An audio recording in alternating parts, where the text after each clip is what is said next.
Oh, let's close the door. All right, awesome. Hey guys, I want to just briefly talk about the parallelism, um, because some of you have it, but not quite. And sometimes if we didn't really, when we were younger, maybe we didn't talk a lot. What is a clause? What is a phrase?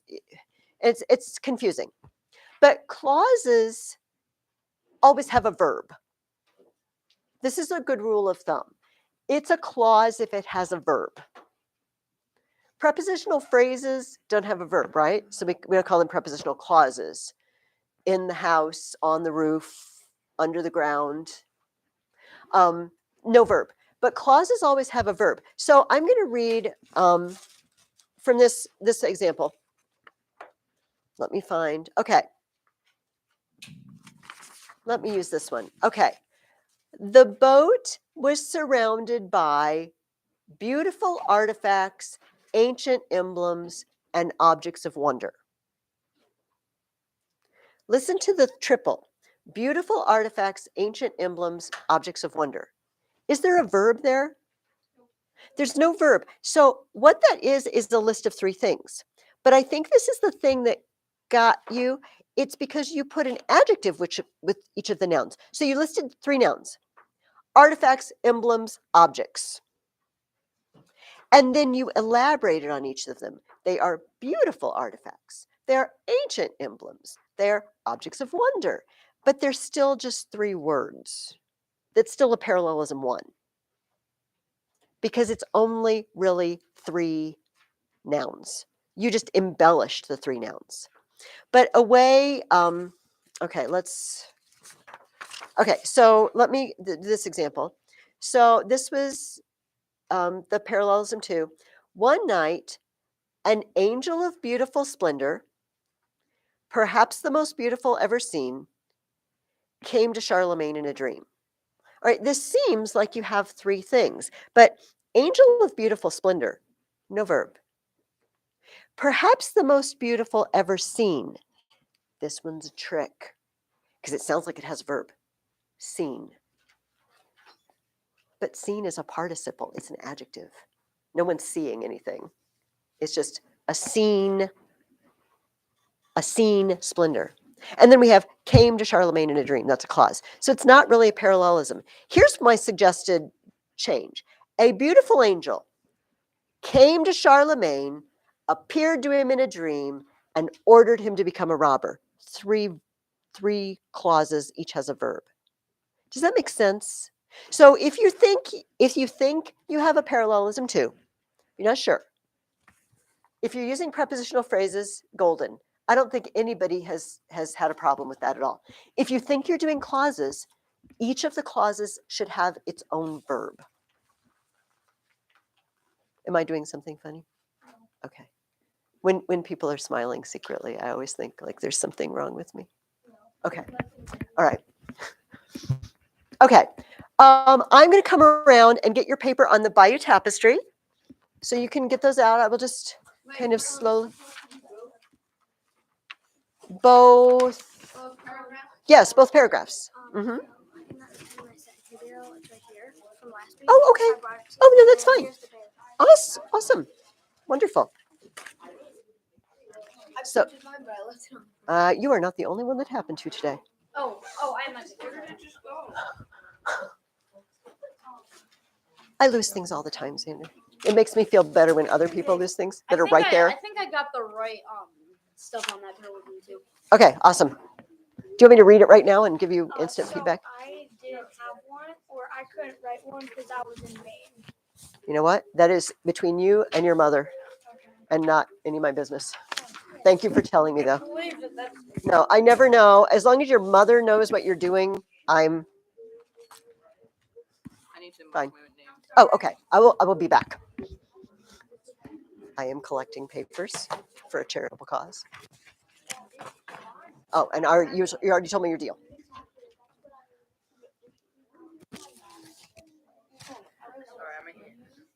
That's okay. Awesome. Thank you. Okay. Thank you, everybody. So we're going to stop talking. So I will just threaten at the beginning because there's all these empty spots. So if we talk a lot, I might just ask you all to get up and move closer. But if you don't, I mean, sometimes we'll talk because it's time to talk about something. But if we're having a conversation, I will just move you because I can. Okay, this history chapter was packed, chock full of material. And I'm hoping to go through a lot of it because I want to save time for the children of Odin because the plot is thickening. It's getting really weird. But first, I want to come around and show you a picture. Unfortunately, I don't have a nice picture. It's just in this big, heavy book. But you read for this week about the church, the medieval church. And so we have a beautiful crucifix. Do you know what a crucifix? So Jesus on the cross, right? A statue with Jesus on the cross. And it's from about the year 970. It's kind of a miracle that we have it, you know? And the interesting thing about it is it's one of the earliest statues. For a long time, the church didn't really do statues because it was too much like the pagan world, you know? And then they said, you know what? Art is okay. Statuary is okay. God has redeemed everything. Jesus has redeemed everything. So this is one of the earliest ones we have. And it's really beautiful. And it's also from the time of Otto, the Emperor Otto that you read a little bit about in your reading. So I'm going to bring it around and show you while Nathan tells us what he wants to say. Okay, I got super confused with that and spent like 2 years. Isn't it pretty? Like, wait, what's happening? I'm pretty sure I'm supposed to do chapter 9, and my mom said chapter 8, and I'm like, but I already read this. Oh, you're just So, ahead. yeah. Yeah. This is it right here. It's absolutely beautiful. You know what? Can you guys see? Your eyes are better than me.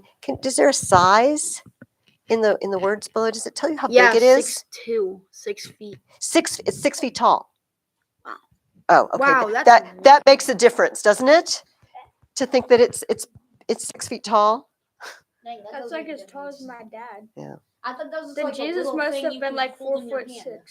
Yeah, that's 6 feet. That's big.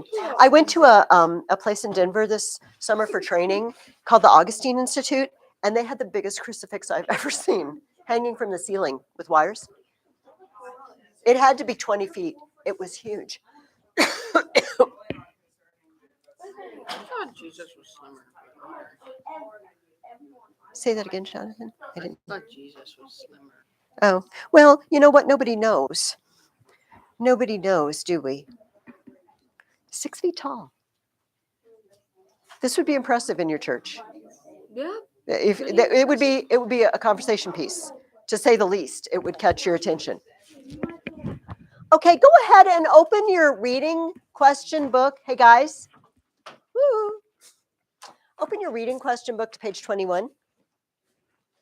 And let's go over our questions while we talk about, you know what? No, let's do this first, and then we'll do our writing. Let's do it that way. At the very beginning of the chapter,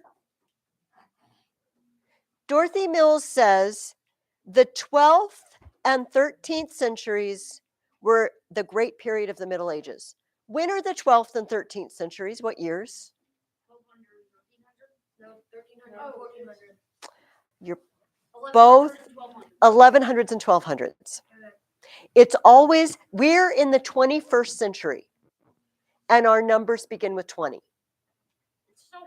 The 20th century began with 19. And if you think, well, that's stupid, here's the reason why. Because if this is the year 1, and this is the year 100, and this is the year 200, this is the first century. The first century is a number that is less than 100. And then the second century are the numbers that start with 1. And then the third century are the numbers that start with 2. So whenever something happened in the 14th century, 1300s. 14th century, 1300s. I know, that look is the way I feel inside, but that's the way it turns out, because it just so happens that the first century is years that don't start with a 1, because they're the first century. What did you want to say, Oren? Did you have something? Why don't they just use The number, like the 1300s or the 1400s? Well, sometimes people do. And it helps us know, we know a lot better than when it is. But I just wanted to verify. So we're talking about the 1100s and the 1200s. And she said, it's the great period of the Middle Ages. What does she mean? Well, when the Roman Empire fell, things got really, really, okay, I want to say dark, because sometimes they call it the Dark Ages. Dark because a lot of things people once knew were lost. All the things the Romans knew, the Roman building practices, sanitary measures to keep your town clean, was all kind of lost, except for Charlemagne. He revived it a little bit. But the whole Middle Ages isn't a dark ages. By the year 1000 or so, there was learning, art, science, all these things were coming back. And so people sometimes will tell you, oh, those medieval people, they were all stupid. They were living in the dark ages and they didn't know anything. It's not true. It's not true. That beautiful 6-foot tall crucifix I just brought around, this is a product of the Middle Ages. They weren't bad artists or incompetent or incapable. It was just for several hundred years, right after the fall of the Roman Empire, things got tough. Yeah. Or anything, they're probably smarter than us. It's like, think of it like the pyramids. Like, how would they make that without a crane? Mhm. Which they didn't have back then. And we are going to write a paper. That's fabulous that you said that. Our paper is going to be on cathedrals. I have, it's enormous, like my handout. I did the whole, my husband did it. I didn't do it. We're going to, and keep in mind, no automated machinery. And they had machinery, but it was man-powered. You know what I mean? It was all people power, not steam power or gas power. Oh my goodness, I feel like if everything fell apart and you asked us to build a cathedral today with no cranes and bulldozers and everything, we'd kind of just look like idiots. I don't know what to do. I don't know where to start. How do I lift that up there? So, well said. Yes, they were very highly intelligent people. And copying all these manuscripts, all this literature that we have from the ancient world, it's because of these people. Okay, I've sung their praises long enough. Dorothy Mills tells us something that's really hard for us to understand. It is this. There was only one church in the Middle Ages. All Christians belonged to it, and in all parts of it, the teaching and the worship were the same. Now, I'm going to alter that just a little bit. In the year 1054,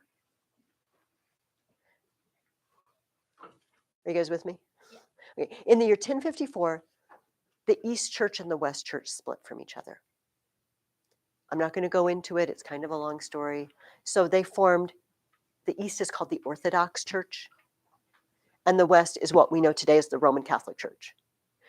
But the important thing is this. If you live in Europe in the 1100s, 1200s, there's only one church. We have choices, do you know? Probably, if we go around the room, we're all Christians, but we go to different traditions of Christianity, maybe, right? Maybe you're Lutheran or Methodist or Protestant or Luther, that's all Protestant, Lutheran or Methodist or Presbyterian or Baptist or non-denominational and we're used to that. But in the Middle Ages, you went to the local church, there was one local church, and every church did the same thing every week. For example, every church in Europe was reading the same scripture reading on any given Sunday. Every church in Europe. It's that way today in the Orthodox and Catholic churches. If you go to any Orthodox, they're all reading the same scripture that week. That's the reading for the week. That's what it was like. And the church was the center of your life. Listen to what Dorothy Mills says. She says, if you went to school, the church educated you. If you lived in the country, every year you marched in a procession around the fields praying for blessing. If you were a merchant, a craftsman in the town, maybe you make gold jewelry. You belong to a guild, sort of like a union of gold workers. Who's in charge of them? The church. If you are going to become a knight, what do? You spend the night in the church. The night before your knighthood, you spend the night in the church praying. Whether you lived in a castle or a manor, a town, you attended Mass on Sundays and holy days and observed the rules of the church. Everything revolved around it. If you got married, it was in the church. If you got buried, it was by the church. If you had a baby, your baby was baptized at the church. Do you see how everything revolves around the church? Keep that in mind, because today we're going to talk about some things that happened that made it really difficult for people because their lives revolved around the church. Okay, now I asked you a question that maybe you understood and maybe not. Hopefully, yes. But the first question I asked you was this: how did the medieval church get drawn into the feudal system? Now, first of all, what do I mean by the feudal system? We're actually going to read a whole chapter on this. But does anybody know what I mean by the feudal system? Or was that a difficult question? Micah? It's like a system of like a king and then a lord, and that's how much like land you get, and it goes all the way down to a serf, which is the lowest of the lowest. And it goes all the way down. Do you want to add anything, Nathan? No, that's pretty much all. Yeah, It was Zach? a pyramid, whereas at the very bottom was the most people. Yeah. A bit like a pyramid. So yes, all of those things you said. So at the top is the king, and then the king gives land to you. All right, Clara and Juliana are I'm the queen, and you are we would say my vassals. That means you owe allegiance to me. I give you land, each of you, and you build a castle on it. And you're very powerful because you got your land straight from me. You're going to subdivide what you got. You give land to Oren and Zach. And you give land to Caleb and Jonathan. They're your vassals. You see, you can tell them what to do. But maybe they're so powerful, they have vassals too. And then it gets down to the sort of the bottom of the food chain, as it were, and then you have serfs working on your land. So I give you land. You see what you got from me. What do I get from you? Well, when you harvest your crops, you give some to me. And if I get in trouble, if I get in a war with someone, you guys got to come help me. You guys got to raise an army. And what will you do? You'll ask these guys to help you. You know, if I say, Claire and Juliana, I need an army, going to go invade Antarctica. Come with me. And you have to. You owe me service. And that's the way it worked in the Middle Ages. This, like Zach said, a pyramid with the serfs at the bottom and the king at the top. And everyone in between knew who their vassals were and who their lord was, who they owed allegiance to. Yeah, Oren. What if you said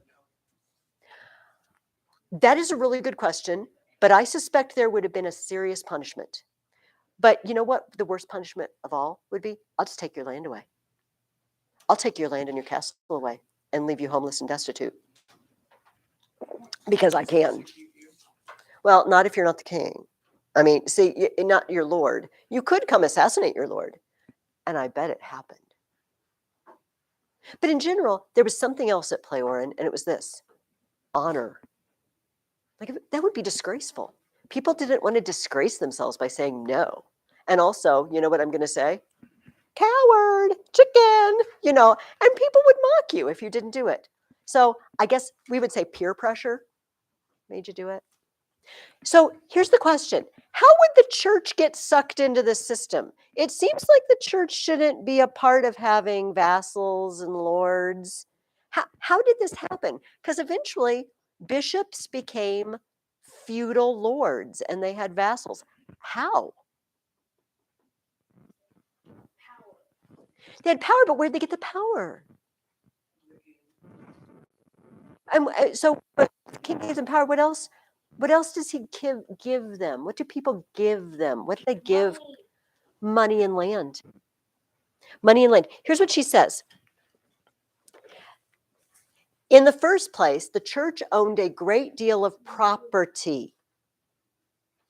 From time to time, kings and rulers had bestowed land in Italy on the bishops of Rome. In other parts of Europe, the same thing was happening. Land was given to the great bishops and abbots. I am the Bishop of Davenport. And I don't know, the King of Iowa has given me land. Now I'm his vassal. Question: what if the king asks me to do something against God? Or against my conscience? Maybe he asks me to participate in a war, and I don't think it's right. But I'm the vassal, so I have to, but I'm the bishop and I shouldn't. Do you see the problem? Do you see the problem? It- I'm supposed to be devoted to God in the church, but yet I'm managing this land and vassals and serfs and everything. That's what happened to the church in the Middle Ages. It got sucked in. Here's another thing. You know, maybe Bentley is on his deathbed. I'm sorry, Bentley. We all thought highly of you, but you know, it's done. And so he wants to make sure God is really favorably disposed to him. And Bentley, by the way, to make your death better, you're a great landowner lord with many vassals, okay? But on your deathbed, you give your land to the church. You give your land to the church. Now, I, the bishop, am in charge of all of Bentley's lands.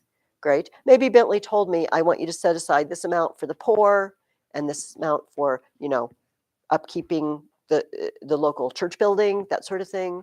But the rest of it's just mine to do with what I want and all the land. So now I'm a part of it. I owe allegiance to a lord above me. I have vassals underneath me, but I'm a bishop of the church.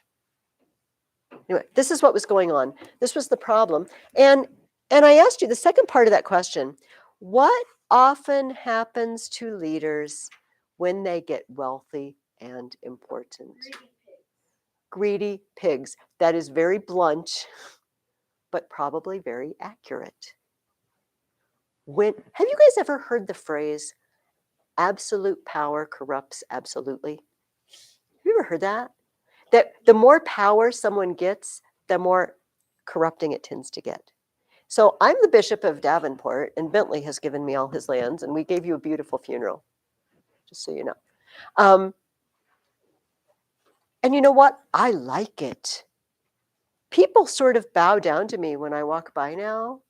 People come to my door and they knock on my door and they want favors and they butter me up and say nice things to me. I like it. I would like more of that. That's how we get sometimes. Even when we start out pretty good, when we get our hands on some power or some money, we would like more. Not every bishop was like that. Not every churchman was like that, but a lot of them were. And this was a problem. This was a problem. Did you notice that there's this? It's really long in my book. It was a section from Chaucer's Canterbury Tales, and you may have had trouble reading it. The spelling was really wonky. It was very weird. Does anybody remember that? You might have read it a long time ago because we haven't met in 2 weeks. This is Middle English. But this writer, he's writing it about the year 1400. He's describing a priest, a churchman. And he says, for Christ's love and his apostles 12, he taught. But first he followed it himself. Some of them were really, really good, godly people. Not always. Okay, let's move on. Pope Gregory VII. His name was Hildebrand. Hildebrand, which I like the sound of that. But when a pope becomes pope, he takes a new name. And he was Pope Gregory VII. What did he claim for the papacy? This was the second question I asked you. What did he say about the pope? Lay it on us, Nathan. The Pope was most important. Most important, more important than what? King. You want to add anything? I put down 3 points. Okay. He believed that he should rule the world. Basically, that's what he kind of said. He could depose any empire he wanted and make undisputed laws. That's pretty big. That is king of the world, isn't it? Pretty much. Now, do you remember? I told you when we were talking about Charlemagne. Do you remember Charlemagne's in Rome in Christmas Day in the year 800, and the Pope comes up and he crowns him Holy Roman Emperor. And I said, remember that. The Pope just made someone emperor. Charlemagne's dad, Pepin the Short, remember? When he was just the mayor of the palace, he went to the Pope and said, the king doesn't do anything. Shouldn't I be king? And the Pope said, yeah. King out, Pepin in. The Pope made a king. Now, several hundred years later, the Pope is saying, I should make all the kings. I'm in charge of all the kings. Say it, Orin. The Pope is able to pick whichever king is able to do what the Pope wants. This is the problem. This is the problem. If you have a good Pope, a good ruler, a good leader, then he's going to put the good of the people first, right? And choose leaders that will be good for the people. But they're not all good. They're not all good, and they don't always choose that way. Yeah. The Pope didn't even seem Christian at all. Like, didn't really follow any biblical teaching. No.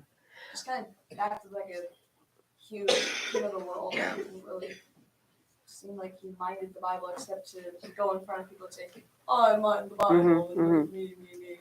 It's kind of what Jesus said was bad. Some of them really were like that. And you know what? You guys might not know this. Even the Catholic Church affirms some of the medieval popes were really bad. They're not even pretending. They know there were wicked men elected pope. They paid for it. Hildebrand, Gregory VII, he's a harder nut to crack. Here's why. Because in his life, he seemed very godly, but then he had this power thing. And we think, and to us, we think, well, he's just greedy for power. But what if, I don't want to say it that way. I'm going to ask this question. It's going to be obvious. Where should all our allegiance go? To whom do we owe everything? God. Okay. So if I believe that I am the head of the church and the representative of God, and God is the ruler of the world, then logically, I should be allowed to make the judgment calls about what happens in the world. And I'm not trying to persuade you that that is true.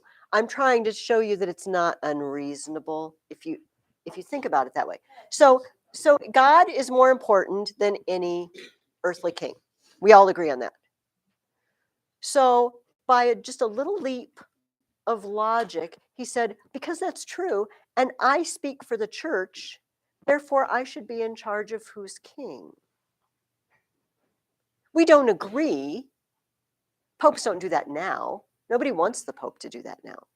But then it made sense. So I guess I'm defending him a little bit against you, but not completely, because we wouldn't agree with that today. But this is what he really believed. And most people don't think he was just on a power trip. Most people think he really, honest to goodness, believed this was the best thing for the world. This is the way it should be. The church has precedence because God has precedence over everyone and everything. And it made sense to him. So, not everyone agreed even with him.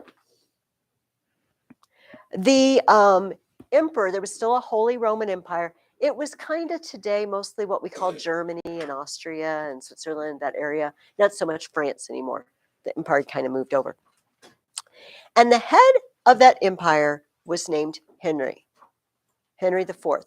There are lots of Henrys. He's Henry IV. And here's what he had to say to Pope Gregory. I don't think so. You know what? In the Holy Roman Empire, the emperor has always decided who's going to be bishop, who's going to be the archbishop. We choose. You don't choose. Stay out of my business. I'm king here. And he said it flat out to his face. He wrote him a letter. I should have brought the whole letter in. I've got it in a book somewhere. He sent him a note, and this is a quote from the letter. I, Henry, king by the grace of God, demand this of you, he wrote, and with all my bishops I say unto you, come down, come down. You're no pope. He refused to call him Pope Gregory, he called him Hildebrand. It was very insulting, right? So, Pope has weapons. He doesn't need an army because he's got better weapons. What does he do? He says to Henry's people, first of all, we're shutting down the church. I'm shutting down the church in the empire. There will be no church services. Remember what I said at the beginning? Your life revolved around the church. You have a baby and want your baby baptized? Tough. You want to get married? Tough. Somebody die and you want a Christian burial? Tough. You want to take communion? Tough. Not happening. All the people in the empire were not happy. The lords, not just the serfs and the peasants were unhappy. The lords, the nobility were unhappy. Well, who's gonna pray over my dead father when we bury him? And I just had a baby, and this baby needs to get baptized. And then he's got another weapon. He says, Henry is not obeying God, so none of his subjects have to obey him anymore. You just don't have to obey him anymore. You're all free. Anything he tells you to do, you don't do it. Wow. And so all of the nobility came to Henry and said, this is intolerable. You've got to do something. You got to fix this. Henry's like, oh, okay. So, this next question. What did Henry do at Canossa? What was the story? What did he do? Yeah, Oren. You haven't spoiled any questions yet. I know. I'm doing great. Do you know what he did? Do you remember? Do you? I can't remember. Okay, I'm gonna let Zachary do it first, and then you can add. He came after deciding, he came to the Pope's presence and asked for forgiveness and whatever. Yes. Do you want to add to that? Like, how did he do it? Do you remember? Well, I remember he tried to conquer Yeah. his lands, but he was so weak at that point when I became the Canusa that he begged the Pope. He's like, just let me be. Begged. It's even worse than you guys are describing, or better. Worse or better. So, Canossa is in the Alps. The Pope was headed north. He was headed north to put the final nail in the coffin, metaphorically, of Henry's reign by taking away even more power. He was on the way, and he was coming out of Italy. He was in the Alps, and Henry headed south. Hildebrand, Pope Gregory, had a friend who had a manor house, a castle in the Alps. All right, and he was staying there, Canossa. It's winter. It's the Alps, for crying out loud, like snow and bad weather and winter weather. And he shows up, Henry, at the outer gate. They let him in the outer gate. And then, so there's a courtyard. So that behind that whiteboard is the castle, but this is a courtyard, and it's inside the walls. They let him inside the courtyard, but it's outside. It's like the entry, like your front yard. Okay. They let him in the snow. And he started knocking on the door. They wouldn't let him in. He was barefoot, dressed in rags to humble himself. For 3 days, they let him sit out in the yard, knocking, begging, praying, barefoot, till they finally let him in. It was very humiliating. And then finally, they let him in, and he said, I'm so very sorry. You were right and I was wrong. I will do better. Pope says, okay. And so I asked you, this is obvious, who was in charge there, the king or the Pope? Obviously the Pope was in charge. Yeah, go ahead. Whenever I was reading on though, I yeeted the Pope. Yeah, he did not mend his ways. He just sort of said the words that the Pope wanted to hear, and then he went home and did whatever he wanted to, which included deciding who gets to be the bishop and the archbishop. And the Pope said, no, this is what I just told you you can't do. In charge. It didn't end well for Henry. Okay, what about England? England, when we last visited England, William the Conqueror had come in and taken over, and now the kings of England, we didn't really talk about this 2 weeks ago. William, Duke of Normandy. Okay, this is my very bad map. This is England. All right, this is France. This is the English Channel, okay? And Normandy is this area that's right across from England, okay? If you're a duke in France, who do you think your lord is? France. The King of France. If you are King of England, who is your lord? Yourself. Wait a minute. So the same guy is king in one place, but a vassal, a servant of the King of France somewhere else? What? It's very confusing. William came over, and he didn't see, first of all, why he should still have to be the vassal of the King of France. I'm a king, for crying out loud. I'm equal to the King of France. I'm a king too. But he also thought, there is no earthly reason I should be listening to the Pope. Why should the Pope tell me what to do? Back when I was in Normandy, the Pope didn't tell me what to do. I chose who was going to be the bishop or the archbishop. And now I'm King of England. I'm even more than the Duke of Normandy. How dare you boss me around? There were 4, I put important principles. That's what Dorothy Mills calls them. 4 important principles at stake. England versus the Pope. Does anyone want to give me one of them? Just give me one, Zach. Oh, okay, that's fine. Investiture. We will talk about what that is. Oh, do you want to tell me what it is, or do you want to talk about what it is later? Okay, that's fine. Okay, investiture. We will talk about what that is later. Anybody want to give me another one? Don't make Zach give them all. All right, you got it. Nobody wants it. Appointment of the Archbishop of Canterbury. Okay. I have 2 more. Yes, do them. Church courts. Church courts. And then jurisdiction. Jurisdiction. Okay. First of all, I need to ask you, what does jurisdiction mean? That's a really long word. Jurisdiction. I'm going to write it up here because it's a good Latin word. Jurisdiction.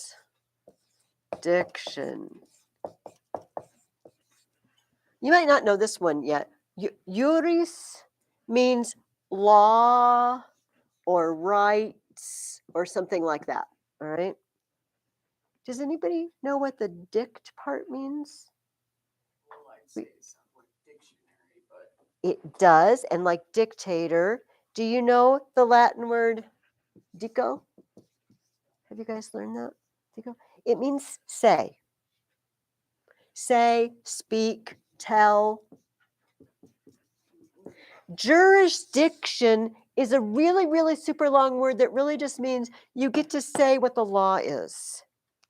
You get to speak the law. That I have jurisdiction. So, sort of, I have jurisdiction in this room. I'm in charge here.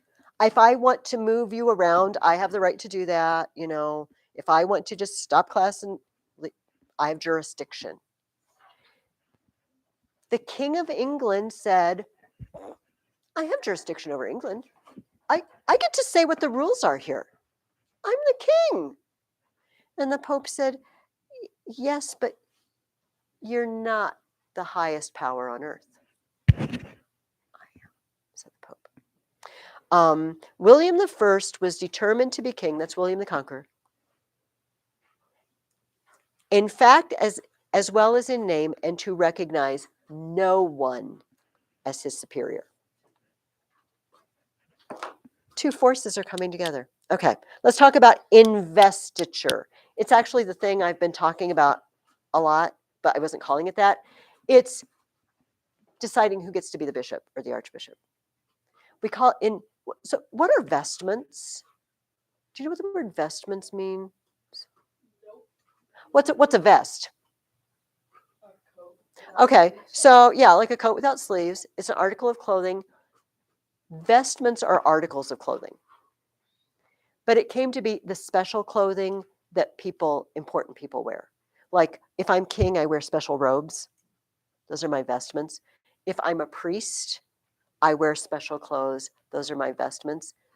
Listen to the word again, investiture literally means I'm putting clothes on you.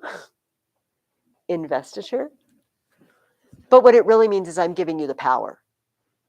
Here are the archbishop's robes, Zach. Be archbishop. I have invested you with the power. The kings of England say we get to do that. We pick the Archbishop of Canterbury. That was another one of your points. We get to choose his bishop.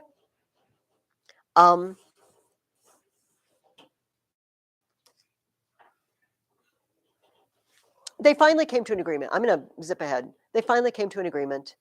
Okay, so here's what we're going to do. King. The Pope gets to pick who is the bishop and give him his robes. The king gets to give him the lands associated with the archbishopric. So kind of, we both get to do something. We both feel good about ourselves. All right. Okay. The next one is the big one. Church courts. Church courts. Listen to this because you're not going to believe what I'm about to tell you. In the Middle Ages, there were two groups of people. The common people who couldn't really read or write or anything and weren't church staff, and the people that were church staff. Are you guys with me?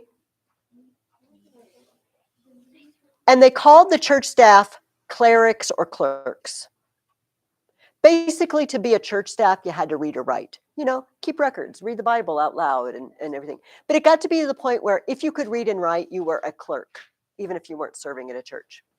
Now, here's the amazing part. There were special courts for clerks and then courts for everybody else. And if you broke the law, the court for the clerks, the church courts, were super easy on you. But the other courts weren't. So I've just robbed a bank and killed everybody in the bank. There weren't really banks then, but we're going to pretend.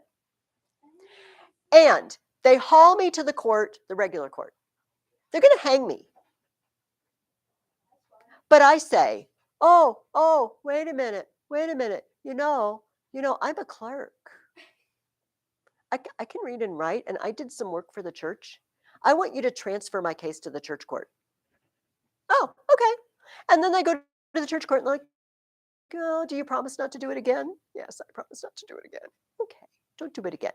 And they probably will fine me or maybe take away my job or something like that. They're not going to kill me. Which one do I want to go to? Oh, so take me to the church court. So everybody's running around, breaking the law like, but I'm a clerk. And they would go to the church court and the church would not give them back. I think you all see the problem. Yeah. When you say clerk, you mentioned that it could be anyone who reads or writes. Can a clerk who doesn't serve the church but can read and write still go to a church court? Yes, not at the beginning, but it turned into that. It's like, I'm a valuable member of society. I can read and write. Don't hang me. Okay. Maybe they might test you. If I suspect you don't have skills, it would be really easy for me to test you. I'll hand you a book and tell you to read it to me. Do you see what I mean? Or tell you to write, I'll dictate and you write it down and then I can test you. I don't know if it ever came to that, but maybe. Yeah. How would the church convict someone, for instance? Like you said, they usually just give them a slap on the wrist and send them away. But like, when would they convict someone to death or something? I don't think at that time the church was never convicting someone with the death penalty. This is why I want to go. I don't know. I don't know about jail. I think it was more, I'm speculating. I'll totally honest with you. Because I hadn't really thought about it before, what the punishments were. Because I just know they were lighter and rarely death. I don't know what they punished them with. So I'm not even going to speculate. I'm just going to tell you flat out, I don't know. Well, my question was, like, under what circumstances they would give someone a greater punishment, even if it's not death? I don't know. I'm sure that there must have been offenses that were so bad that the church said, I'm just handing you over. Guys, we need to stop. All right, sit up. Somebody's going to fall back. We need to stop chatting because the next time I'm going to ask you to come sit up here. So don't make it next time because I don't like to be the bad guy. I do not know, but I think that there were cases when they were turned over to we call it the secular authorities, the government, to execute you. I'm speculating. Those are really good questions though, and I don't know the answer. Okay, so in England, there were these church courts. Okay, now we got to talk about the King of England. The King of England was another Henry, not the same Henry. I told you there were lots of Henrys. And Henry was, like the great grandson, I think, of William. Is it that family? I think the same family. Henry had a friend named Thomas Becket. He did. You have already told me the answer. What happened to Thomas Becket?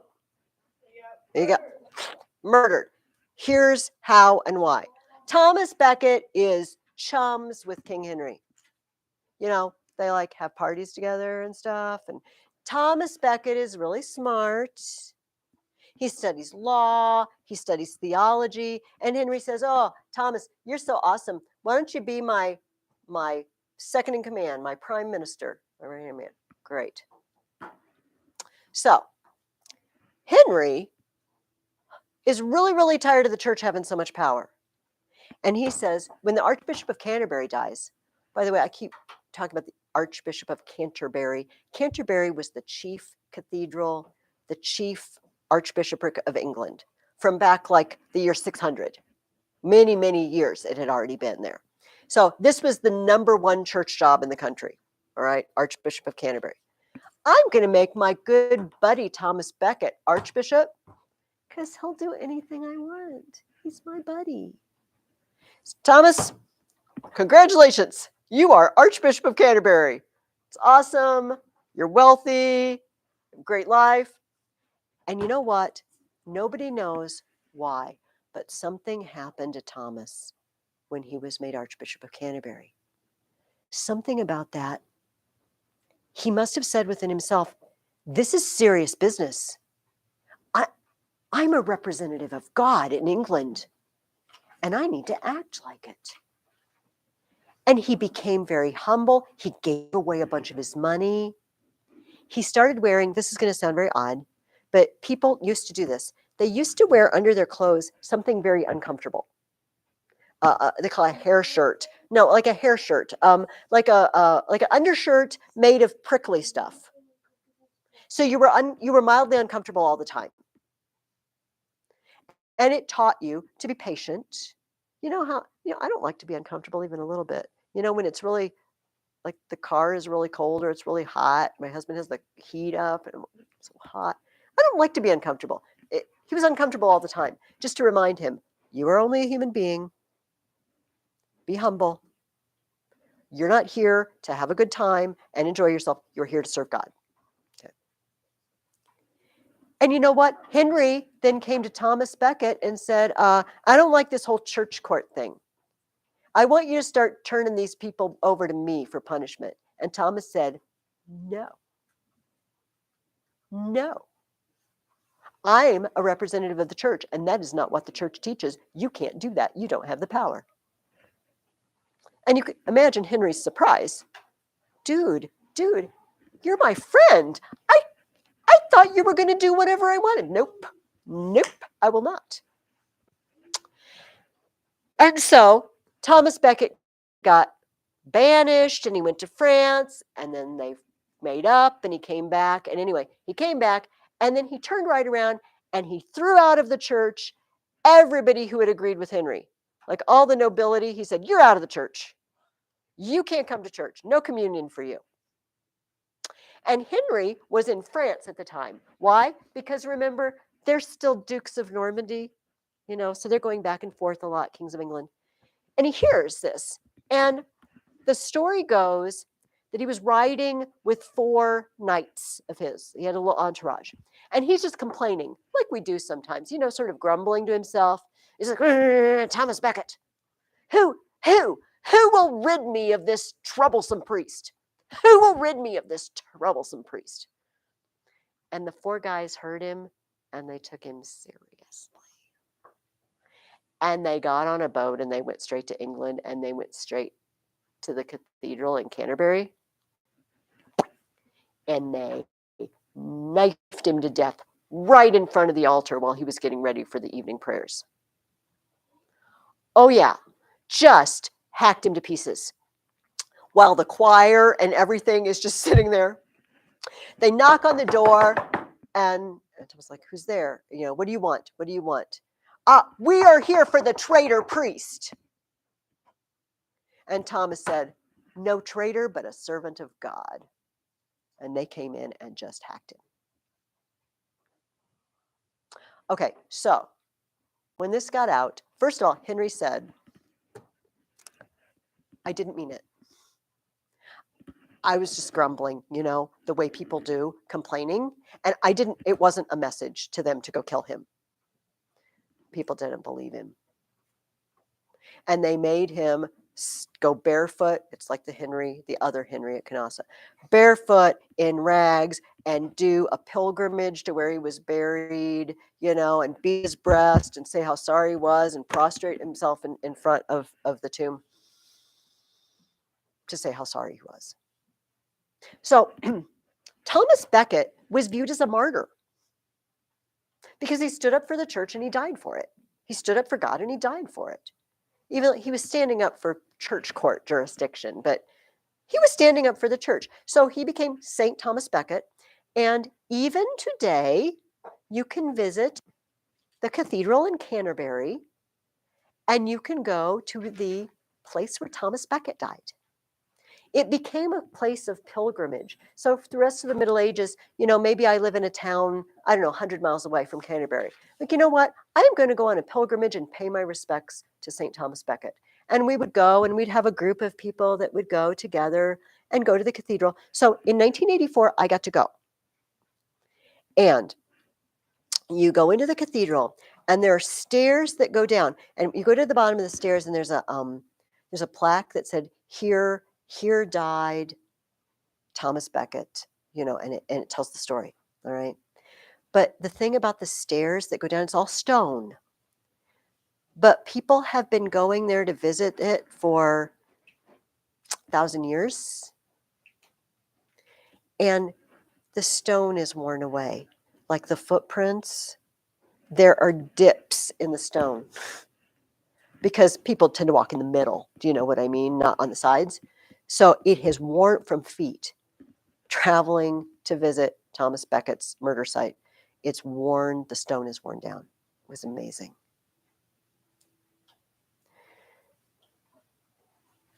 So Thomas Becket stood up for what he believed in, but it didn't do him any good. And after he was gone, things didn't really change for the better. I mean, there was still arguing. Nobody decided anything definitively. I guess we could say he died in vain, but I don't know. He stood up for what he believed. He could go to God with a clear conscience, if you know what I mean, but it didn't really solve the political problem. Yeah, Nathan, you waited very patiently. Oh, I'm sorry. I made you wait so long. If you remember, hand up immediately and I will stop, I promise you, in the middle of what I'm going to say. The last problem was who is going to appoint the archbishops? And here's this is the last history story for the day. Anyway, this is a lot of history stories. I can't believe she put all this in the same chapter. Henry died, the Becket Henry. And he had 2 sons, Richard, who's called Richard the Lionhearted, We will hear more about him because he's a famous crusader. And he had a brother named John. John was a little weasel. There's no nice way to say it. Have any of you, this is a very old movie now, but it's even before my time. Have any of you ever seen Disney's Robin Hood? Do you know where the animals sing, okay, and the rooster plays the guitar? Okay. This is that King John. The lion who cries and sucks his thumb, it's that King John that we're talking about right now. So, and let me put it in perspective. If any of you have ever seen or heard any version of Robin Hood, the stories of Robin Hood, Richard the Lionhearted and King John are the kings, the Robin Hood kings. All right, if you know who Robin Hood is. But if you've seen the Disney movie now, you can picture that lion sucking his thumb and yeah, okay. So you got a vision. He was kind of a weasel. He turned on his dad. He turned on his brother. I mean, tried to have them killed, and take over. It was terrible. Yeah. You know what, Oren? He was a weasel, but he didn't seem very good at it. You know what I mean? His plans just didn't work out, but he tried. So here's the problem he had with the church. Richard, his brother, died, and he finally got what he'd been dreaming of. He was king of England. Nobody really likes him, but he's king of England. And he picks the Archbishop of Canterbury. Great. But his nobles, who don't really like him very much, why? Because he taxes them all the time, because he's always fighting somebody. And he needs money, so he's always saying, fork over the money. They're getting tired of it. They picked their own archbishop. There's 2 archbishops. They send them both to Rome to let the Pope decide, and the Pope doesn't like either one of them. The Pope picks another guy, Stephen Langton, and sends him back and says, no, he's going to be archbishop. John said, I don't think so. And the Pope pulled out his big gun again. And it was this gun. No church in England. It's called an interdict. No church in England. No burials, no baptisms, no marriages, no communion, no nothing. So, all of King John's noblemen, all of his lords and vassals, they were sick of it. They had had it up to here. He taxes us all the time. Now he's just pig-headed, and we don't have any church. So they recruited Stephen Langton, the archbishop, and they said, John, we've got a bone to pick with you. We are meeting you on an island in the Thames River called the island of Runnymede. You better show up. And of a wonder, he does. And basically, they set John down and they said, here's a piece of paper. These are the rights of Englishmen. Sign it. Rights like, if you get arrested for something, you get a trial in front of a jury. That should sound familiar to us. We also have that right. If you get arrested, you can't just throw people in a prison and not tell them what they're arrested for and leave them there. You got to bring them out and put them in front of a judge. We also have that right. We get to vote taxes. You can't just say, hey, money, now. No, you got to ask. We got to vote. Sign it. This paper is very famous. And boy, this is not really working, is it? It's not really working anymore. Okay, it is called the Magna Carta. That piece of paper, which means great charter, great document. And it listed the rights that the English get, including the right to share in creating who's going to be in charge of the church. But a lot of other rights too. Here's why we care. Who were the first people who settled in North America? I mean, the first Europeans who settled in North America? Where were they from? England. They were from England. And they came over here, and many of them had been given charters for the colony. They had been given powers. And then King George comes along and he just starts taxing them. He just starts taxing them. They don't get to vote on it. And they said, hold the phone, Magna Carta. You can't do that. We are Englishmen. Yeah, we live over here in the Americas now, but we are Englishmen. You can't do that to us, Magna Carta.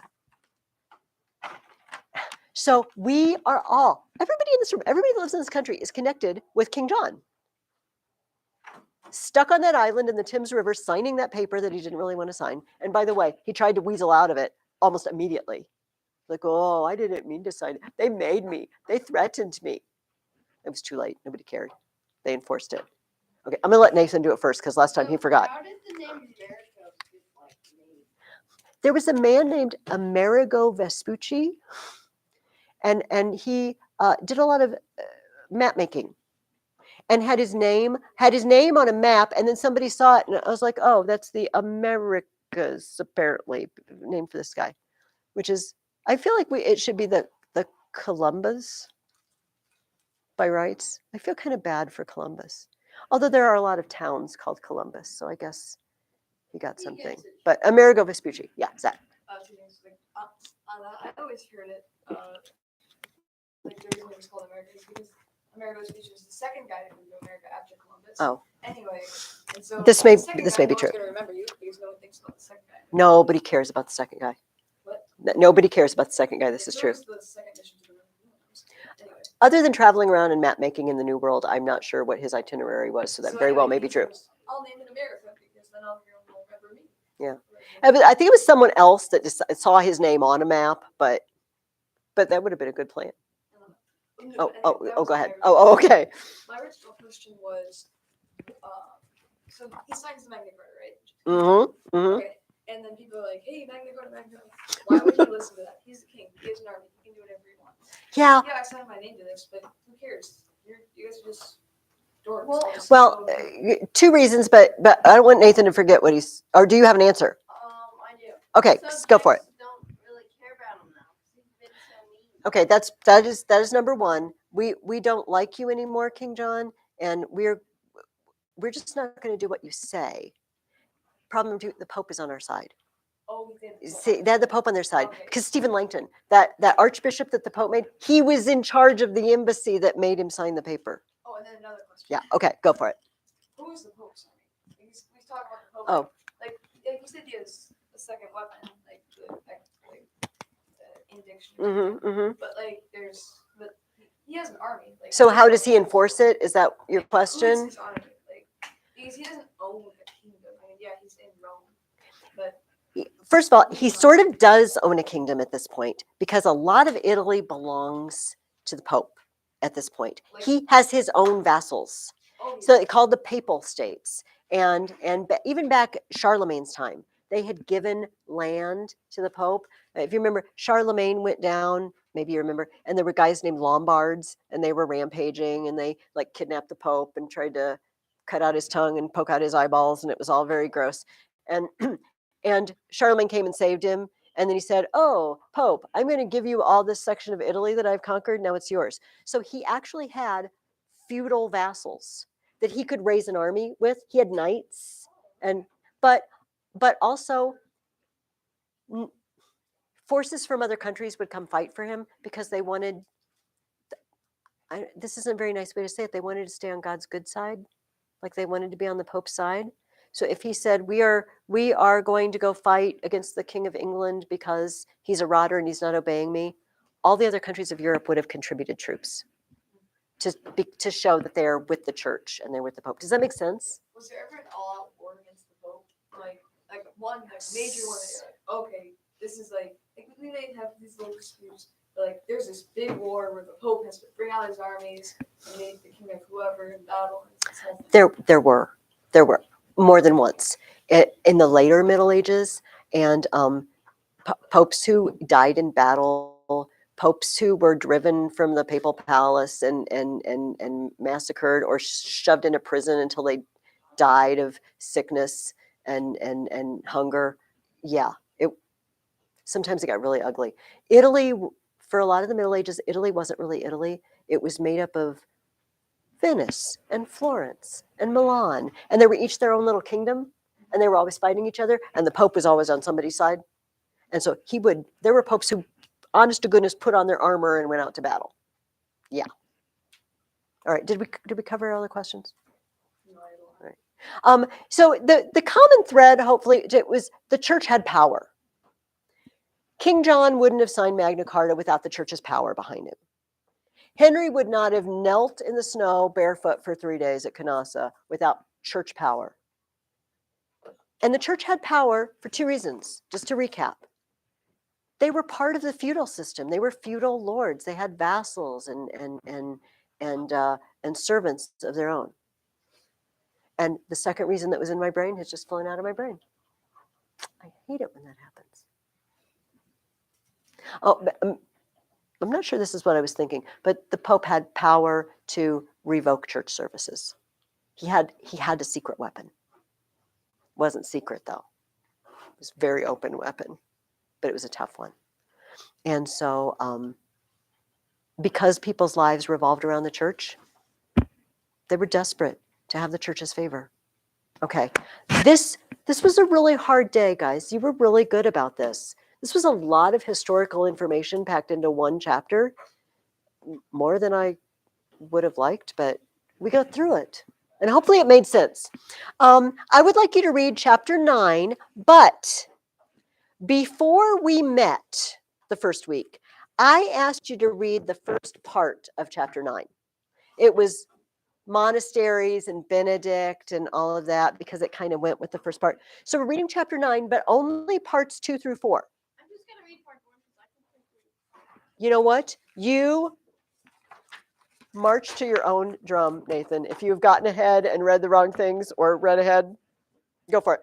But it says at the top of your questions, chapter 9, parts 2 through 4. This will remind you. You don't have to write it down. This will remind you. Also, hopefully you'll start reading part 1 and you'll say, this sounds very familiar. But if it doesn't, it's not going to harm you to read it again. But it kind of went with our first week, so we already read that. All right. We are going to write another paper exactly like the Bayou Tapestry paper. Yes. Yes, certainly can. Yes, or I have another question. yes. About my different. Oh, yeah. I should ask this earlier. Oh, that's fine. So in it says the excavators found an 89-foot long wooden boat buried under a mountain of dirt. Yes. Should I write 89 as 89 Oh. words because you also put the dash in between foot and long? Yeah, in that case, this is a really good grammatical question. So here's Oren's question. So 89 foot long. That all goes together as an adjective. What kind of boat? An 89-foot long boat. Do you see how they all go together? And this is a case where sometimes we use hyphens. We talked about that a few weeks ago, I feel like. And so, but I don't know the answer, Oren, because if we write out 89, 89 will also have a hyphen. And then that starts looking weird, 89-foot long. So I don't know. It's a really good question, and I don't know the answer.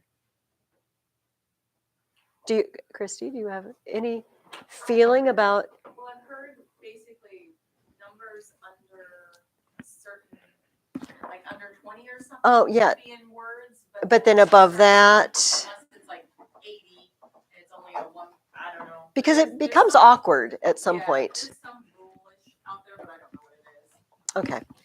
Good question. Sorry. I think what you did is fine. I think the 89 in digits was fine. It didn't strike me as looking odd. This is the most important question of the rest of the day, or at least the rest of our hour and a half together, maybe not the day.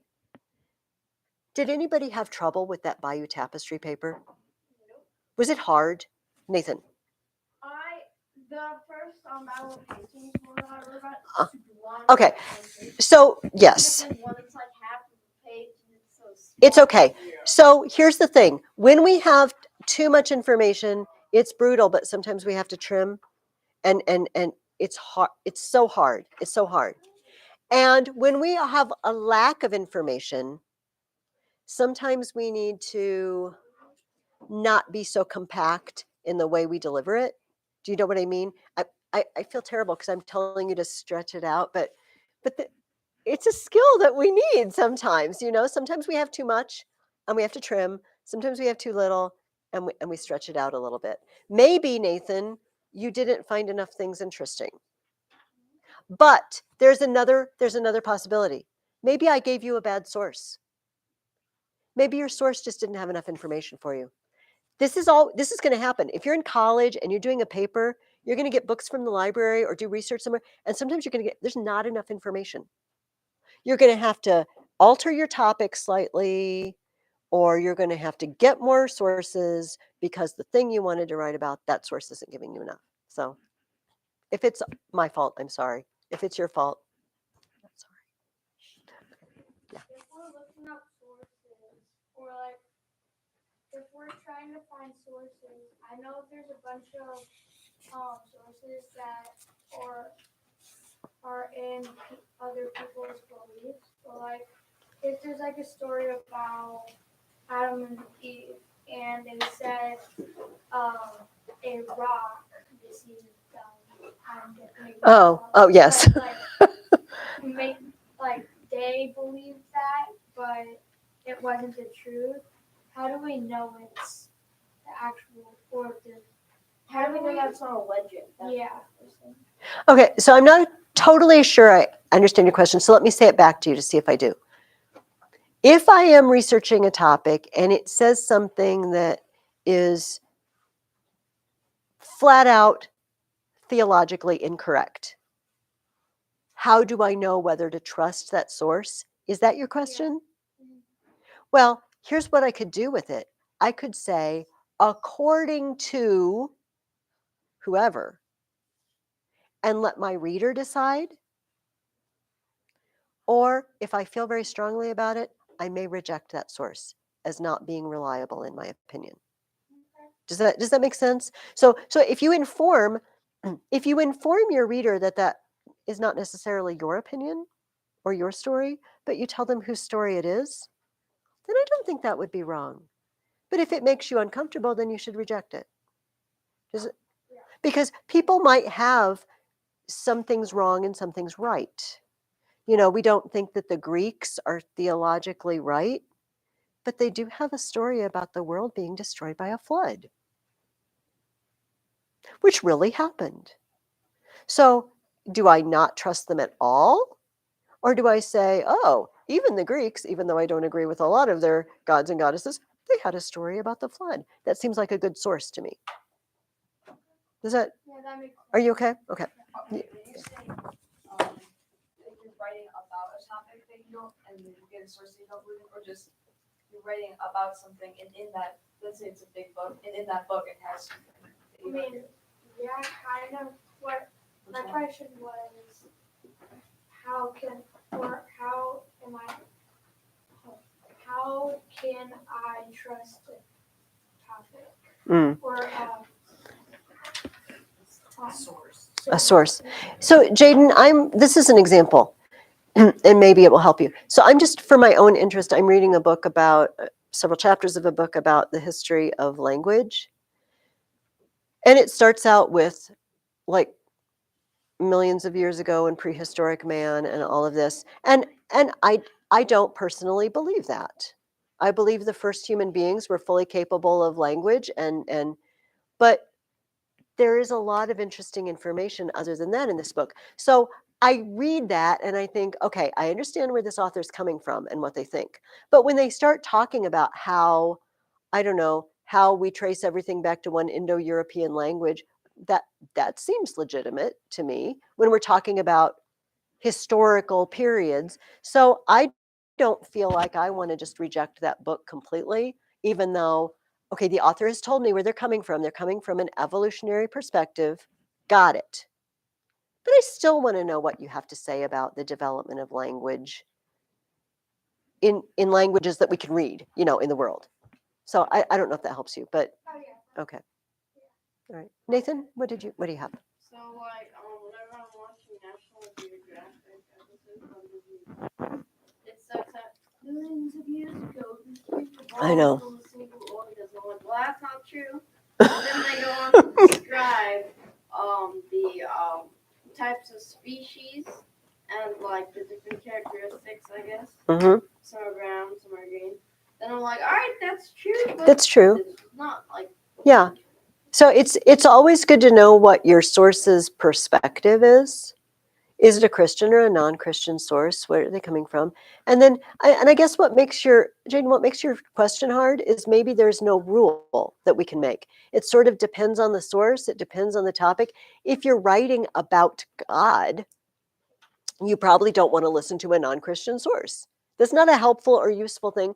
But like Nathan said, if you're learning about biological species, okay, you can reject part of it, but you can say, but the information they get from just flat out studying things that we can see right now, this is legitimate, and I can listen to what they have to say, as long as we know where they're coming from. All right. If you search it up on Google, then it's bound to be from an evolutionary perspective. If you search it almost anywhere, it's very difficult to find. If you're just randomly looking for any sort of biology, well, but mine wasn't biology; it was language. Almost any what we would call a social science or biological science. Okay, I'm going to do Oren and then Zach. So it's like trying to figure out which parts of your source are fake information and which parts aren't. Yeah. And of course, I mean, we're using the Bible as our touchstone, but in other ways, and I guess that was Jaden's question, if it conflicts theologically. So I don't need to go into what if we just don't agree with the information based on another source. That would be another can of worms to open. So let's not open it.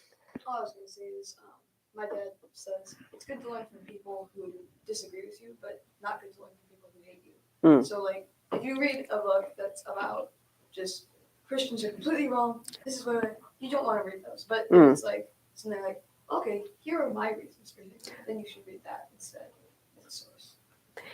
We shouldn't be afraid of things that, in other words, that we disagree with. If we come to them with a cautious mind and an informed mind. G.K. Chesterton is a great Christian writer, and he said that people need to have an open mind. And he said it's good to have an open mind, but he said the purpose of an open mind, just like an open mouth, is to close it on something. You don't just walk around with an open mouth. You open your mouth to grasp something. So we open our minds and we say, okay, let's hear what this source has to say. I'm going to keep an open mind, but then eventually I need to latch onto something or reject something, right? And say, this is wrong. I'm not listening. That was a really good question, Jaden. This was a good conversation. Let me go back to my original question. Did anybody have trouble making your second outline? You said you were a little low on material, but that might not have been your fault. Because I had you do the second paragraph yourselves, correct? It was 2 weeks ago and I've forgotten. All right, what we're going to do is we're going to do 2 paragraphs, exact same, yes, except that we're going to add another thing with our parallelism, but it's easy, don't worry. And some of you have probably done this a billion times before. So this huge, thanks to my husband, this huge spread. Here's what I'd like to do. I have, okay, question, 2 paragraphs. How many topics? 2, thank you. Each paragraph is a topic, right? So here's what I've done. I have a source, and I have read the source, and I have a list for you of good topics based on this. I'm going to put them on the board. If I do that, do you guys think you could pick 2 of them and make an outline for each of them yourselves? Or would you have, like stop eating and sleeping from worry? I'm getting no response whatsoever. Because like Jonathan was saying, do I have to choose these words? Do you know what I mean? Sometimes we choose things for our outline and you're like, that's not what I want to choose. I don't think it's interesting or important. So I wanted to give you guys, okay, take that thought and let it ruminate while I pass these out and I put my ideas of topics on the board, and we will revisit this in a few minutes. Oh, and I guess I need to keep track of who's not here, and they need to be emailed this. Hans, is there anyone else that we're missing today? Can anybody look around? Or the joke, if you're not here, say so. It's crazy. Asked us to remind you to play a video. Oh, yeah. Oh, I hope I have time. Okay, you've inspired me. Oh, this will remind me. I have one left over, and what I will do is just write the word Hans. Can I just borrow your pencil for a minute? Thank you. Hans. And this will remind me. Okay, here are some good topics. First of all, I need to get some cleaner for this, apparently. You are going to start your week by making an outline, and it's going to look very familiar. You can have maybe 5. I don't know. You can have more than 5 if you want. Try to have at least 4. And you are going to choose 2 topics about cathedral building. And you are going to put your first topic here, and you are going to put your second topic here. Then you're going to read the paper I just gave you. And if there's something interesting or important about your topic, you're going to write it down. Say I choose, well, let's write my ideas up here. If you flip behind your reading questions in your reading guide, you should have a blank page on the next page, and you can write it down. You could also write it on the back of this if you want to. Don't care. Here are some ideas that I had. What is a cathedral? In other words, what is it used for? And what did they look like? It sounds like 2, but I think the first one you won't have enough information for. So that's idea number 1. Idea number 2. What do we mean by the Gothic style? Idea number 3. Am I writing big enough for you guys back there? Yeah. Or the fact that I'm saying it too? How were they built? Oren was talking at the very beginning of our day together about the wonders of building these structures with no automated machinery. This pen is dying. That's just, okay. No, it's fine. We can get through. I don't have a lot more to write, but I've got a whole Ziploc bag at home, and I'll bring replacements. Talk to me about columns and arches, types of arches. I'll put types of arches. Those are really important in cathedrals, those arches. Okay, actually my last one repeats something I already said.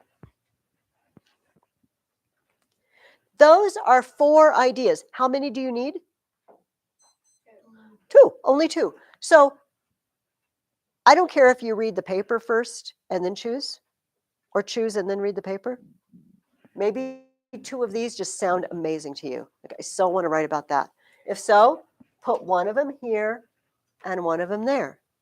Then sit down and just read the paper. It's going to take you less than 10 minutes to read this paper, right?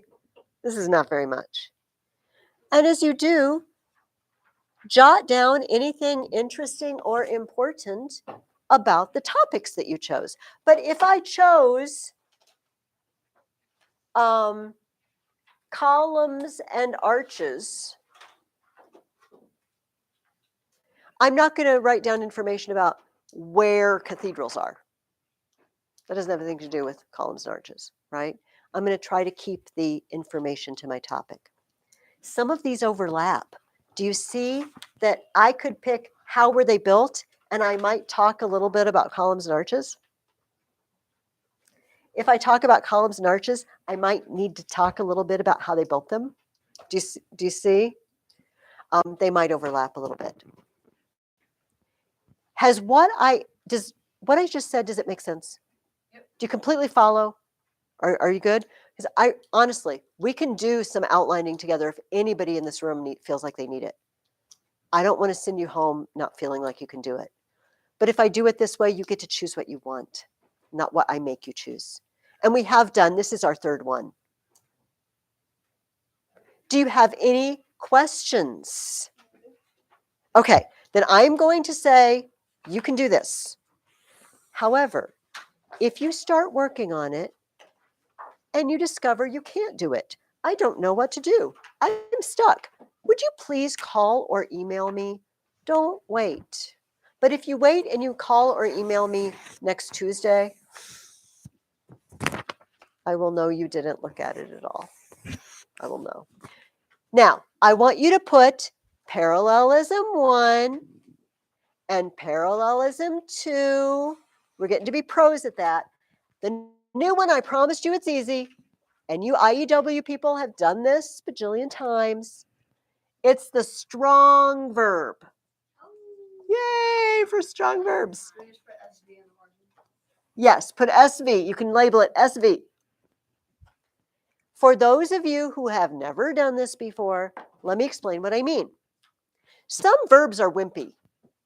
They're just not good verbs. I mean, they're useful enough, but they don't really describe much. For example, said. It's raining, Joe said. All right, whatever. But it doesn't tell me anything about how Joe feels. It's raining, Joe complained. It's raining, Joe exclaimed, because maybe he's a farmer. Maybe he wants the rain. It's raining, Joe whispered. Whispered, complained, yelled, screamed, cried. These tell me a lot more about. Going to give me a good replacement? Oh, go is a very not strong word. Think about walk. Joe walked to the store. Okay, Joe went from point A to point B. He got there. How about this? Joe strolled. Oh, he's just having a leisurely time. He's just strolling. He's not in a hurry. Joe sprinted to the store. Oh my gosh, it's the thing where you're baking cookies and you're in the middle and you don't have any brown sugar. This happens to me often. Joe strutted to the store. Joe is kind of full of himself. Strutted. Joe skipped to the store. I don't know what to say about Joe in that case. Joe limped to the store. Oh, Joe, he needs to go to the hospital, not the store. Maybe he's going to get bandages. He's going to CVS. Do you see that all of those descriptions are better than walked? Because they tell me something about Joe without you having to say, Joe walked to the store and while he walked, his leg was hurting. Just say Joe limped to the store. Great. I would like you to find a place in your paper where your description, your verb just doesn't tell me much, and see if you can replace it with a verb, some punch, with some bite to it, with some description. Yeah, go. And go has become very strange. We now use go instead of said. And I go, I walk to the room and he goes, and I go. Maybe because it didn't have enough bite. It's hard to imagine limped becoming something else or strolled becoming something else. See if you can use a verb, at least one verb in your paper that really describes what's happening. Does that make sense to everybody? Some of you have been doing this for ages, but if you haven't, does that make sense to you? Okay. My brother won't allow me to make an Well, this is just conjuring up all sorts of. My brother won't allow me. Like I want to know what the punishment is and how he knows. He's been his editor lately. Oh, I see. I I love it. Okay. This is awful. I mean, it's fine, but it's 10:06. Are you kidding me? So we don't have time for the video. But my daughter made a video, a Norse mythology video. We are going to just make it happen next week. Remind me, but remind me at the beginning. Also, we had tons to talk about today. I need to, though, and I brought the riddles again. I had more riddles, but I'll bring them back next week. I promise. Because I wanted to talk a little bit about the children of Odin. So this week, you are finishing the children of Odin. Okay? But some very weird things happened in this week's reading. Do you remember the dwarf Andvari and his horde? Yeah. Okay, so there was this guy, and his son weirdly can turn himself into an otter. I don't know. Don't ask. Don't know. And Odin and Loki are just hanging out on Earth, and Loki, for no good reason, pelts the otter with a rock and kills it. Because that's the kind of person Loki is. And so they go visit this guy, and he says, "Oh yeah, stay for dinner because my son is the best fisherman ever." Like, "Oh, who's your son?" "Yeah, he's the guy. He could turn into an otter." "We killed an otter." "You killed an otter? Tell me where this otter was killed." They killed his son. And they said, "What can we do to make it up to you?" Now, Odin could have said, "I will give you a drink from Mimir's well and you will be wise. I will tell you secrets of the universe." What did Odin offer him? Boatload of gold. And the guy said, "Okay, I did it. If you bring me a piece of gold for every hair on my son's body, you have to cover every hair on Otter's body with a piece of gold." Oh, man. So where are we going to get that kind of gold? Oh, I know where. Andvari the dwarf. Yes. I don't know. Maybe that would be over too much. Like they want to make sure he gets just the right amount. I don't know. But it's a cool story. It's a cool image. Do you know what I mean? Of every hair. I know. So they go. So Andvari has turned himself into a fish. Don't ask. He's turned himself into a fish. And he's swimming around, and Loki catches him in a net. It says, "Dark was the pool in which Andvari floated as a pike. Dark it was, but to him it was all golden with the light of his wondrous treasure.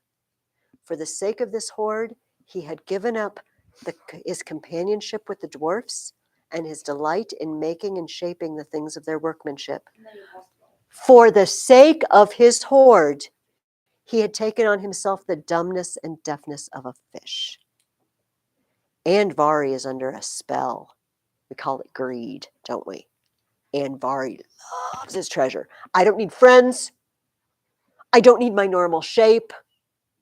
I just need my treasure." But Loki takes it.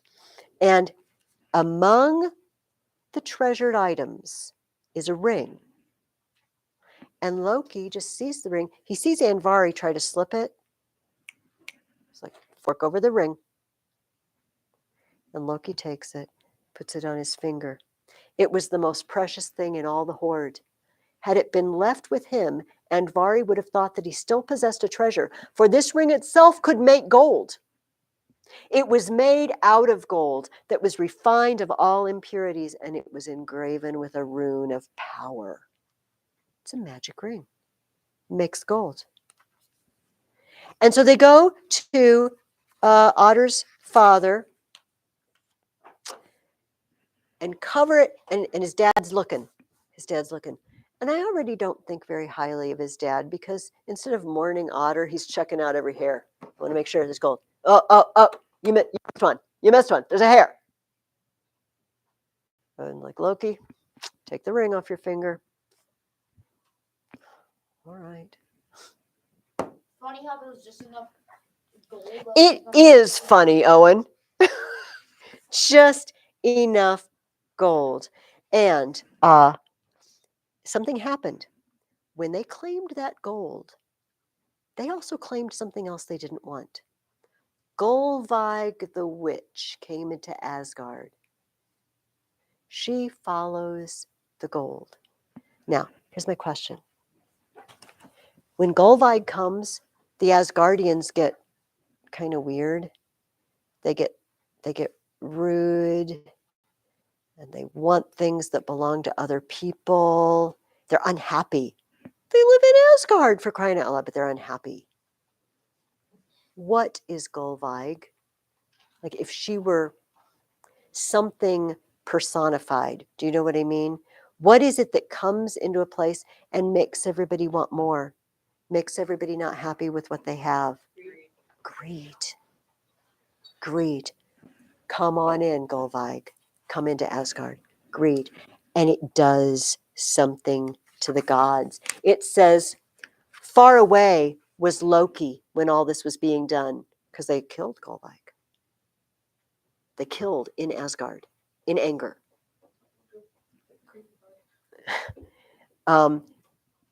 It was Golveig who had kept the imagination of that treasure in Loki's mind. Now, when it came back and heard the whispers of what had been done, a rage flamed up within him.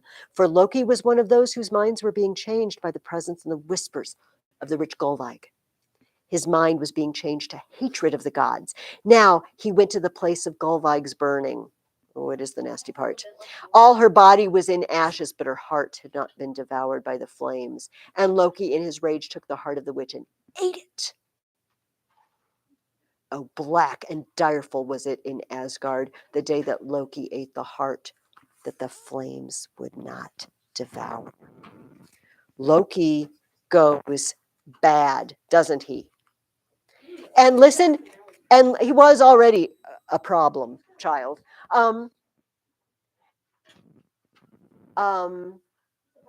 So Loki came back to Asgard, and it says he brought his children. He went in the woods and married a witch. And I'll send you off with this. These are the children. The first, whose greed was destruction, showed himself as a fearful wolf. Fenrir, he was named. And the second, whose greed was slow destruction, showed itself as a serpent. Jormungand, it was called. The third, whose greed was for the withering of all life, took on a form also. When the gods saw it, they were affrighted. For this had the form of a woman, and one side of her was that of a living woman, and the other side was a corpse. Oh! Fear ran through Asgard as this form was revealed, and as the name that went with it, Hela, was uttered. Things are spiraling out of control, and it's all because of greed. And remember what we said last week? These are their gods. Their gods succumb to greed. Yes. My book, for those of you in my book, there's actually a picture of the creepy corpse person. Oh, I'm almost glad I don't have a picture of the creepy corpse person. All right. I'm going to finish it. Remember the ring. Andvari's ring that has now gone to Otter's dad. Because Otter had a brother. Right? Otter had two brothers, actually. Regin and Fafnir. Keep it in mind, because they are big in the rest of the story. And you're going to find out the rest of the story is more like legend instead of stories of the gods. It's one of the most famous stories or legends in Norse mythology, and it's got a whole opera. It's got a whole opera about it. Anyway, and if you're into opera, I will pass that on to you. All right, I kept you too long. Go. Thank you for your patience. See you next week.